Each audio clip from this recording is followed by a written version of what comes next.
todos possam ser amparados e assistidos, Senhor. Pedimos vossa proteção para que os amigos espirituais nos abençoem também, aqueles que estão internados nos hospitais públicos, privados, nas unidades básicas de saúde, nas UPAs 24 horas, nos pronto-socorro, nas UTIs, CTIs, adulto neonatal, no Hospital Nosso Lar, no Hospital do Câncer, que todos possam receber um passe fluido magnético com os recursos medicamentosos que precisam e necessitam.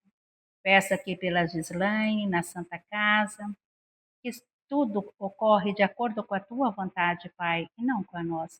E que faça os melhores pelos nossos enfermos, seja quais forem as situações que estiverem passando. Graças a Deus.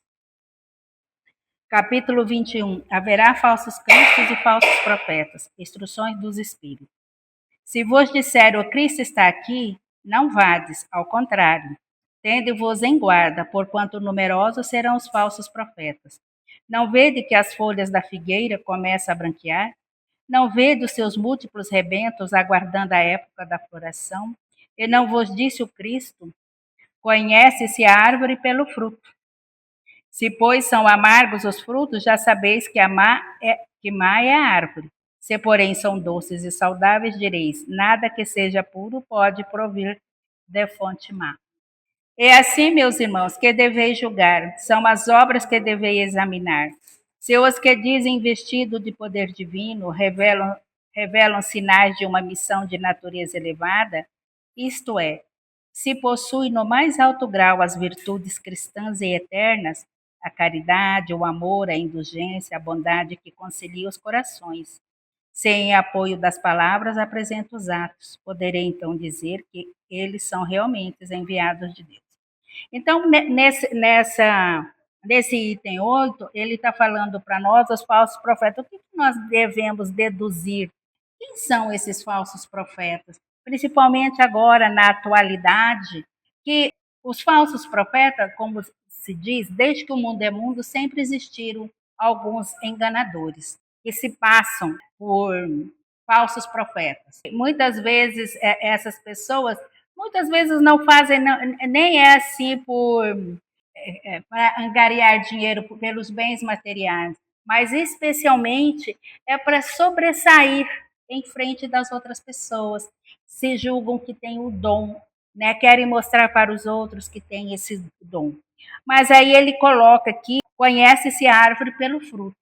Porque se eu plantar uma manga, um pé de manga no meu quintal, vai nascer limão? Não, vai nascer a manga.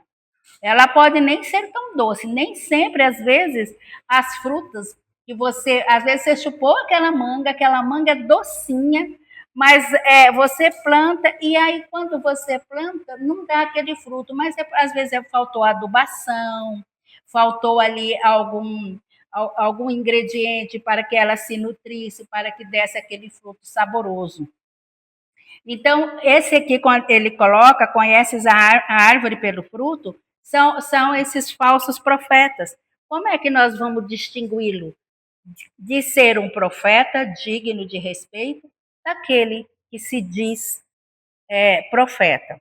Aí ele coloca aqui para nós, ele coloca muito bem, nós vamos conhecê-los através da caridade, o amor, a indulgência, a bondade, que concilia os corações. Que os verdadeiros profetas, eles são consoladores. Essa é a missão dele, é consolar, é acolher, é ele se colocar no lugar do outro. Um exemplo disso é o Chico Xavier, que nunca, todos que o procuraram, sempre foram atendidos, seja qual for a situação. E eu estava assistindo uma palestra lá de Palmelo, acho que foi ontem, não sei se foi segunda ou se foi terça, não estou lembrada. E eu sei que a moça chama Kátia, eu acho que ela é psicóloga. Então, ela colocou uma passagem assim que é bem interessante. No trabalho de desenvolvimento mediúnico, eles fazem lá a carta psicografada, né? Mas como diz o Chico, o telefone só toca de lá para cá, nunca daqui para lá. Então, muitas pessoas, mas é só presencial, não é online. Então, muitas pessoas procuram lá Palmelo para receber, receber assim, uma carta dos seus entes queridos que desencarnaram, mas olha, tem alguns que querem receber mesmo aquela uma notícia confortadora, quer receber se eles estão bem, né? Coisa e tal. Mas tem outros, gente, que ela falou que assim, eu fiquei espantada. Pede assim, eles falam, olha, eu quero receber uma carta, especifica como é que quer receber a carta, entendeu? Fulano desencarnou, mas deixou no banco um dinheiro. Eu quero saber a senha, eu quero saber quanto é que tem, quanto é que tem. Gente, sabe? Então ela foi contando assim os casos que as pessoas procuram, mas ela já vai assim com aquela descrição para receber a carta, né? Que da pessoa, não, eu quero receber uma carta desse jeito. Tipo assim, se não for com a senha, com o banco, quanto é que eu tenho lá, a pessoa deixou de dinheiro, se eu tenho dinheiro, direito à herança, coisa e tal. Quer dizer, são pessoas que não estão preparadas. Se ela vai num lugar que existe as pessoas que não têm esse conhecimento, que visam só o lado material, seriam os falsos profetas, ele vai ganhar um dinheiro em cima disso. Ah, sim, eu recebi aqui, ó, então, assim, vai passar, você entendeu? Às vezes aquilo nem é verdade, né? A gente, às vezes, nem é a senha correta, mas como a pessoa especificou como é que já quer receber, então existe também esses casos, né? Eu fiquei chocada, gente, porque eu não sei, eu nunca pedi assim carta, né? Meu pai já desencarnou, a minha mãe também, meus avós, mas eu assim nunca pedi e nem nunca recebi também. Mas eu jamais iria pedir, quero saber, né? Ou então uns querem, quero saber com quem eu vou casar, você entendeu? Umas coisas assim que a espiritualidade não está ali para isso. A espiritualidade está para consolar, né? A espiritualidade ela trabalha com esses profetas, os verdadeiros profetas, para ajudar, para acolher, para consolar, para que você tenha um entendimento do que é a doutrina espírita. Então, muitas pessoas não têm a visão da doutrina espírita. Como que ela funciona? Pensa que chega aqui e fala assim, não, eu quero receber uma carta assim, assim, assim, assim. Não é assim que funciona. Né? Porque a pessoa ainda não tem o entendimento, não tem o esclarecimento, não conhece a doutrina espírita, só ouve falar, né? E também, assim, a gente tem que ficar bem alerta, né? Com esses irmãos que têm esse falso conhecimento para que as pessoas não se deixem ser manipuladas, né, por essas pessoas. Então, a gente tem que ter todo esse cuidado. Continuando aqui.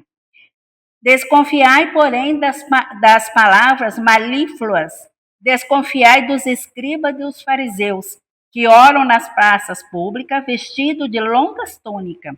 Desconfiai dos que pretendem ter o monopólio da verdade. É isso que eu acabei de falar, né?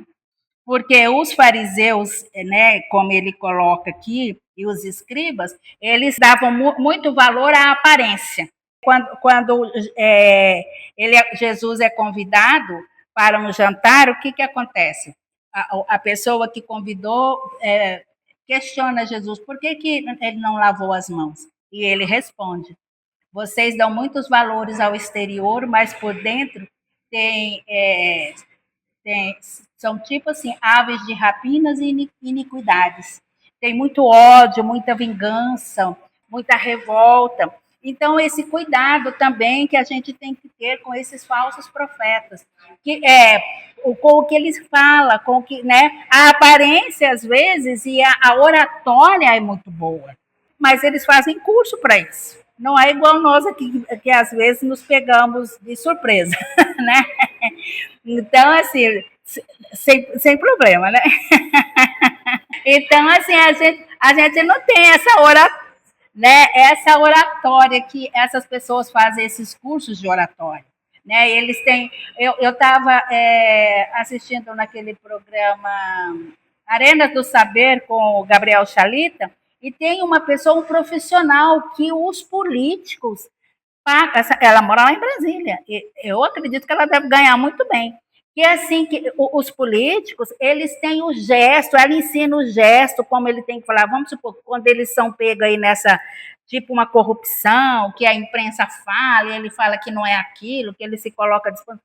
Aí ela foi colocando, lógico que ela não citou o nome dos políticos, mas aí ela foi falando que tudo tem a maneira de se comportar, a postura, o gesto que a pessoa tem que fazer. Então tem todo esse cuidado. Então assim, a pessoa, ela se especializa nessa oratória para passar aquela ideia de uma pessoa responsável, uma pessoa honesta, uma pessoa de confiança. Então existem esses cursos que essas pessoas fazem e que não são baratos, principalmente para os políticos deve ser bem caro. Então, assim, existe todo um processo, né? Quando falamos aqui dos falsos profetas, principalmente quando ele coloca aqui para nós, para que nós possamos observar. Observar o quê? Se eles, a sua conduta, né, as suas ações, as suas atitudes, porque isso é que vai fazer a diferença do verdadeiro profeta com o falso profeta. Não, não, o Cristo não está entre esses. Porquanto que eles envia para propagar a sua santa doutrina e regenerar seu povo, serão, acima de tudo, seguindo-lhe o exemplo. Brandos e humildes de coração, os que ajam com os exemplos e conselhos que prodigalizem de salvar a humanidade, que ocorre para a perdição e pergava por caminhos tortuosos, serão essencialmente modestos e humildes. Porque nós sabemos que lá no início, né, de Abraão, Moisés e outros profetas que antecederam Jesus, eles foram hoje a gente diria que foram muito discriminados, tipo assim, quem é esse aí, né, querendo pregar esse evangelho, pregar esses ensinamentos, da onde saiu essa pessoa, quem é essa pessoa? E a gente, analisando a história, nós sabemos que nenhum deles desencarnou de uma morte natural. Todos eles passaram por um processo muito doloroso do seu desencarne, por pregar o Evangelho de Jesus, porque eles foram os antecessores de Jesus. Eles foram os verdadeiros profetas que vieram antes para preparar nós, a humanidade, que nós éramos espíritos infantis ainda, completamente ignorantes, ainda adorávamos os deuses, né, vários deuses. Então, vieram antes de Jesus, vieram os seus antecessores. Aí depois que veio Jesus, que, como se diz, pregar o seu amor, a sua ternura, acolher a todos, que a humanidade se estremeceu com aquela palavra, com esse ensinamento, né? Primeiramente porque ele acolheu todo mundo. Depois ele nunca recusou ou diferenciou de uma sociedade que tinha condições financeiras elevadas daquele que estava lá sem condição nenhuma. Ele acolheu a todos. E quem que ele pediu para ser os seus apóstolos? Pescadores, que chama-se os pescadores de alma. Jesus não foi atrás dessas pessoas abastadas para ser o seu seguidor. Ele foi, né, atrás daqueles que tinham o seu coração, que ele sabia que podia trabalhar aquele coração. Pessoas humildes que viviam da pesca para ter o seu sustento, que ali ele podia trabalhar aquelas pessoas. Nenhum dos irmãos de Jesus foi chamado para ser o seu apóstolo. Então, assim, foi um processo muito lento. Depois da partida de Jesus, que veio a revelação do Espiritismo com Allan Kardec, que também foi um profeta. Allan Kardec, que compilou toda a doutrina espírita, fez a codificação, né? Ele fez aquele estudo que não foi de um dia para o outro, né? Foi anos de estudo, ele muito metódico, ele é uma pessoa muito responsável, e ele teve uma grande missão. Uma grande missão foi do Allan Kardec. um verdadeiro profeta, para ele fazer, trazer todo esse legado, todas essas obras que ele deixou referente ao Espiritismo. Então, nós temos que valorizar eles são os verdadeiros profetas. Então, muitos que se diz profetas, a gente sempre tem que ter o cuidado, especialmente nos exemplos, né, da pessoa. De tudo o que revele um átomo do orgulho, fuge como de uma moléstia contagiosa, que corrompe tudo em que toca. Lembrai-vos de que cada criatura traz na fronte, mas principalmente nos atos, o cunho da sua grandeza ou da sua inferioridade. Olha o que nós acabamos de falar. Exatamente isso. Então, é a postura, né, da pessoa.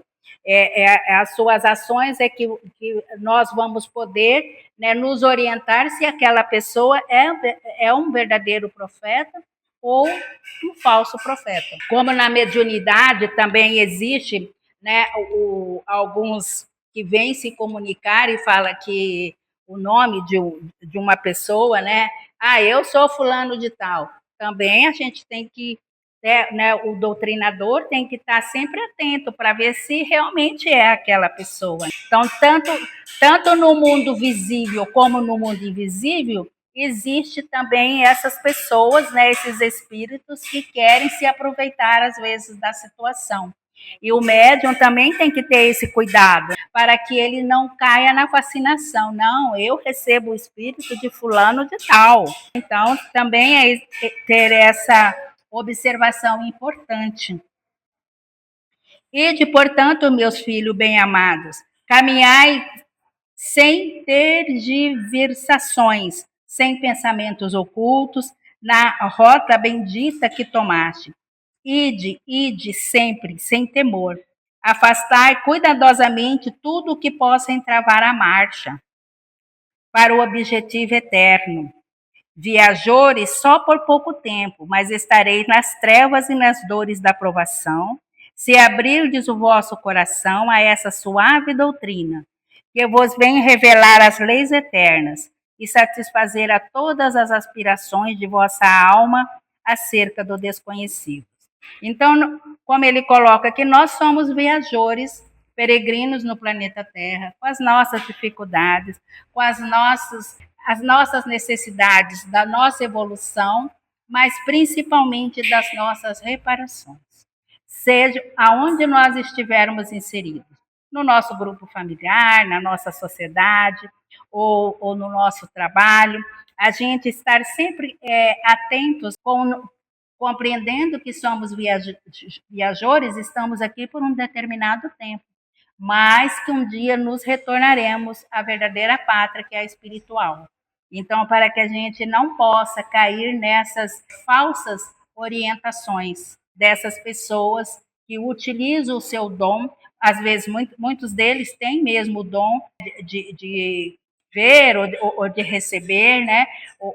Mas acontece que utilizam ela de uma forma errônea, e principalmente visando o lado material, né? O lado financeiro. Como nós vemos hoje, né, em muitas religiões. E hoje eu assistindo lá o Obreiros da Vida Eterna, do estudo lá de Palmelo também, eles foram fazer um socorro no umbral. E aí o rapaz que está fazendo o estudo dessa obra, ele pegou e falou assim, na espiritualidade não existe religião, que é católico, que é evangélico, que é pastor, que é isso, que é... Não existe. Lá todos se unem em um único benefício. Sempre aliviar a dor e consolar o outro. Nós aqui, no planeta de Terra ainda, que ainda somos ainda viajores, é que fazemos essas distinções. Queremos ser mais importante a nossa igreja do que a igreja do outro. Queremos ser mais importante da comunidade onde eu estou inserida. Ah, minha igreja lá, coisa e tal. Eu já ouvi assim dizerem para mim. Ah, você é espírita, né? Você não tem salvação. Por quê? Porque a pessoa é evangélica. Então, assim, não acredita na reencarnação, não acredita, e acha que o espiritismo, ele mexe com outras coisas, que a gente não fala de Jesus. Então, assim, a gente tem que ter. Bom, eu ouvi e fiquei quieta, não falei nada, né? Eu falei, então, pois é, né? Eu falei assim, acho que não tem salvação mesmo, porque eu tenho que fazer a transformação moral primeiro, que eu ainda não fiz. Porque esse é o mais difícil para nós. Igualmente aqui para os nossos irmãos, os falsos profetas, ele ainda não fez, ele tem o conhecimento, mas não fez a transformação necessária para o seu próprio progresso. Ele quer mudar o outro, mas não quer mudar a si próprio. E lá nessa palestra lá, desse estudo de hoje, tinha católico, evangélico e tinha uma espírita. Aí ele falou, a espírita falou assim, eu tive conhecimento da doutrina consoladora, eu falava muito, eu trabalhava, eu aqui, tá? Então, mas eu não praticava. Por quê? Qual o problema dela? O problema dela, pelo que eu entendi, era familiar. Então, ela se arrependeu muito, né? Que ela não fez a transformação. Então, todos nós temos esse processo. Nós podemos cair nas armadilhas que nos são, às vezes, colocadas na nossa trajetória, na nossa caminhada, e erramos, mas faz parte. Mas o mais importante é o que ele colocou lá, ele falou também, o mais importante é o arrependimento.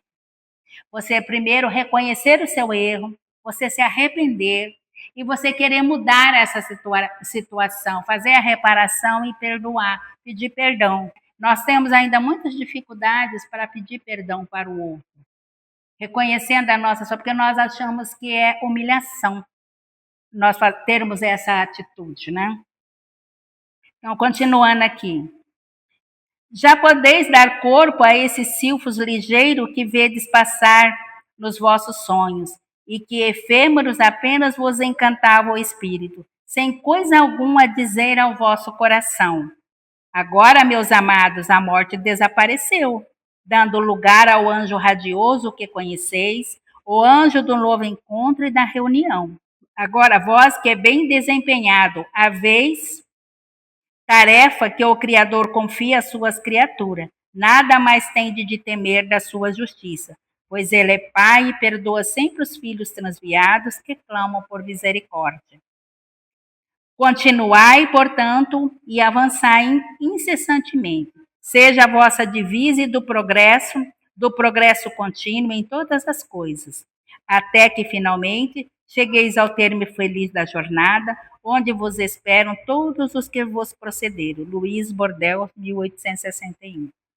Então, é a nossa mensagem aqui, o falso profeta, para a gente ter o cuidado. E como ele coloca aqui, ele colocou no final, né, que essas criaturas não têm o conhecimento da reencarnação, de uma vida futura, acha que quando desencarnar vai viver a vida eterna, mas tudo vai estar na consciência de cada um de nós.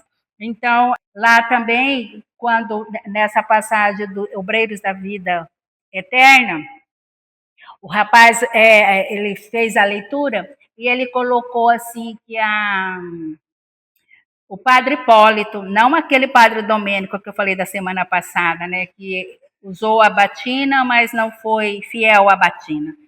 O padre Hipólito, então, o grupo que estava com ele abre o evangelho e faz a oração, ele faz a passagem do Lázaro e o rico. Quando ele faz essa leitura, naquele ambiente de sofredores, alguns ali de várias religiões, ele é colocado que alguns se ajoelharam, se arrependeram, pediram ajuda, que queriam sair dali, que estavam arrependidos. Mas existiam também aqueles que estavam contra aquela luz, contra aquele farol de luz, que foram dar assistência a esses irmãos. E aí eles pediam, fora daqui, nós não queremos vocês. Vocês, por acaso, já viram Deus, né, assim, questionando esse grupo que foi lá para ajudar esses nossos irmãos sofredores. E muitos dali, o que estava responsável pelo grupo, falou assim, que é uma casa transitória, então ela anda por vários lugares. Aí eles falaram, vocês vão fazer essa reflexão e amanhã nós iremos passar e recolher aqueles que estiverem realmente, que querem ser ajudados, que são arrependidos, que reconhecem Jesus, que reconhecem Deus, né? Então, essa passagem. Então, muitos desses irmãos falsos profetas, como nós, eles também ainda estão em processo evolutivo e muitas vezes se enganam na sua jornada. Mas nós temos que estar sempre orando por eles e não discriminando, porque fazem parte também do processo evolutivo, tanto quanto nós. Então, vamos serenar nossas mentes novamente, agradecendo a oportunidade ao Pai misericordioso que nos concedeu essa tarde, por todos os benefícios desses mentores e trabalhadores dessa casa. Nossa gratidão. Obrigada por nos acolher nesta casa sempre. E pedimos também, Mestre Jesus, pelos dirigentes dessa casa, que estamos aí agora construindo uma nova etapa. Que o Senhor abençoe a todos os trabalhadores, que nós, sempre que pudermos, estivermos colaborando, para que possamos ter sempre para ajudar. Não só aqui na palestra, mas todos aqueles que tiverem condições, outras condições financeiras ou não, possamos contribuir. Pedindo, então, por esses dirigentes, por esses colegas de jornada desta casa, que o Senhor abençoe, ilumine a todos, abençoando também, Mestre Jesus, as crianças da evangelização, da juventude, que um dia estarão aqui no nosso lugar. Que eles sejam amparados e assistidos junto com seu grupo familiar, sob a proteção desses espíritos amigos. Que Jesus, Maria e José nos acompanhem, hoje e sempre, graças a Deus, que assim seja.